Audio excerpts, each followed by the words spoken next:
Olá, meus queridos, um bom dia, boa tarde ou boa noite para você.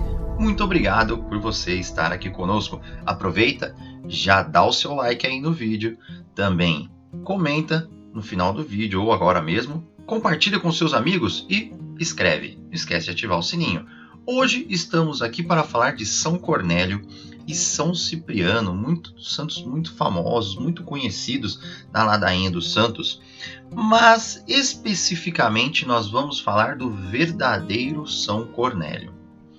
Porque muito se confunde o Papa São Cornélio com o São Cornélio das Escrituras, que está lá em Atos dos Apóstolos 10, capítulo 10, versículo 1 e 2, que diz assim, havia em Cesareia um homem por nome Cornélio, centurião da corte, que se chamava Itálica. Era religioso, ele e todos de sua casa eram tementes a Deus. Dava muitas esmolas ao povo e orava constantemente. Diante dessa espiritualidade que Cornélio possuía, Deus o visitou por meio de um anjo que lhe indicou São Pedro. Este que também teve uma visão, foi à casa de Cornélio. Pedro teve uma visão com um anjo que foi também à casa de Cornélio. Foi aí que aconteceu a abertura da igreja para a evangelização dos pagãos, dos estrangeiros. No outro dia, Pedro chegou em Cesareia, Cornélio o estava esperando, tendo convidado seus parentes, amigos mais íntimos. Não somente ele queria encontrar-se com o Senhor, como também queria o mesmo para todos os seus parentes e amigos. Cornélio ouviu da boca do primeiro papa da igreja, Pedro. Disse assim, Deus me mostrou que nenhum homem deve ser considerado profano ou impuro. Ele estava falando sobre os estrangeiros, porque naquela época existia muito quem não era cristão era impuro. E na verdade não é bem assim.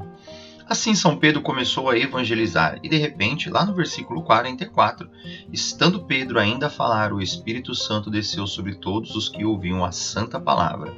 Os fiéis da circuncisão que tinham vindo com Pedro profundamente se admiraram, vendo que o dom do Espírito Santo era derramado também sobre os pagãos, pois eles os ouviam falar em outras línguas e glorificar a Deus. Então Pedro tomou a palavra e disse: porventura pode-se negar a água do batismo a estes que receberam o Espírito Santo como nós?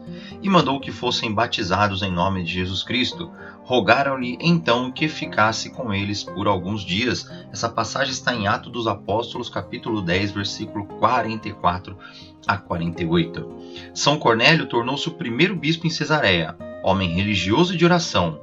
Deus pôde contar com ele para a maravilhosa obra que chega até hoje lá em Cesareia e pelo mundo afora. Pela docilidade de muitos, como São Cornélio, o Santo Evangelho se faz presente em nosso meio. Peçamos a intercessão deste santo para que busquemos cada vez mais o Senhor. Entenderam então que São Cornélio é o santo São Cornélio de Cesareia.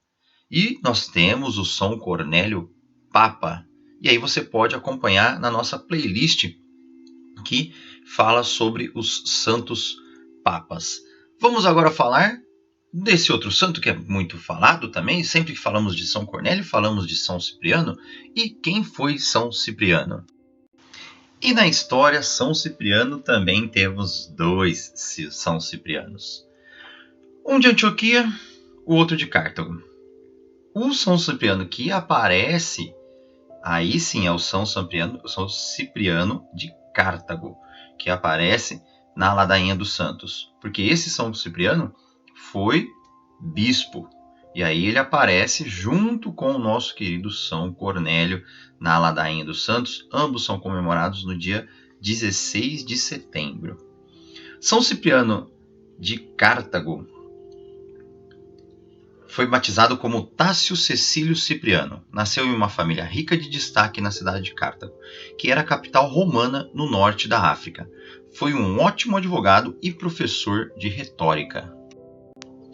Quando passou a se relacionar com a fé cristã, admirado pela serenidade dos mártires, São Cipriano decidiu se converter aos 35 anos de idade. Após somente 2 anos, foi ordenado e escolhido como bispo de sua cidade, de tão inteligente que ele era. São Cipriano ajudou bastante na disseminação da fé católica na África. Como estudioso, escreveu documentos e manuscritos que hoje fazem parte de um importante acervo que comprova a expansão do catolicismo no mundo. Porém, a fé católica era muito perseguida naquela época. A mando do imperador Décio, no ano de 258, Cipriano foi preso, torturado e morto por defender as suas crenças. O dia de São Cipriano é 16 de setembro. Há muitas coisas, né? Ele também é padroeiro de uma igreja na cidade de Jaguaré, no Espírito Santo, é padroeiro de uma aldeia portuguesa de Loredo. Então, várias homenagens foram feitas a este santo. O segundo São Cipriano que aparece na história e que não é o São Cipriano comemorado junto com São Cornélio é um São Cipriano de Antioquia. E esse São Cipriano de Antioquia, ele nasceu no ano de 250, muito próximo, ali 50, 60 anos antes do de Cartago, na região onde compreendia ali a Síria e a Arábia Saudita. Então ali era tudo muito próximo. Ele era filho de pais também muito ricos, só que os pais dele eram adoradores de feitiçaria. Por conta disso, dedicou grande parte de sua vida aos estudos e prática da magia negra. Escreveu, inclusive, o famoso livro Preto de São Cipriano, contendo rituais mágicos. E dizem que foi um dos primeiros livros que a Igreja Católica teve contato sobre magia. Conhecido como um grande feiticeiro, Cipriano foi procurado por um jovem que queria garantir o casamento arranjado com uma bela jovem de família nobre, Justina. Ela não queria se casar, pois queria dedicar a sua vida à fé cristã, contrariando seus pais. O então mago fez vários rituais de magia negra, tentando convencê-la a abandonar a ideia de seguir o cristianismo. Lógico, nenhum deu certo, pois todos foram bloqueados pela fé da moça. Cipriano então se desiludiu com a feitiçaria, fez um voto de pobreza e passou a dedicar a sua vida juntamente de Justina. Os dois pregavam a palavra juntos, o que despertou a ira do imperador, aquele famoso imperador dessa época chamado Diocleciano, o homem que mais matou católico na história. O homem que mais martirizou santo na história foi esse tal de Diocleciano. Quando capturados, foram açoitados, chicoteados e torturados ao negarem abandonar a sua fé. Foram então decapitados ao defenderem as crenças cristãs até o fim. O seu dia é comemorado no dia 3 de outubro. E aí estão aí as verdadeiras histórias de São Cornélio e São Cipriano, que é sempre citada na ladainha dos santos, sempre santos muito conhecidos, mas que tem aí as suas divergências na história. Continue a sua pesquisa, vai aparecer outros vídeos aqui, ó. Pode conhecer um pouquinho mais da história. Aqui no cantinho, lá no cantinho direito da tela, tem a nossa playlist sobre a história dos papas, os papas que se tornaram santos. Clica aí. Um grande abraço e até o próximo vídeo.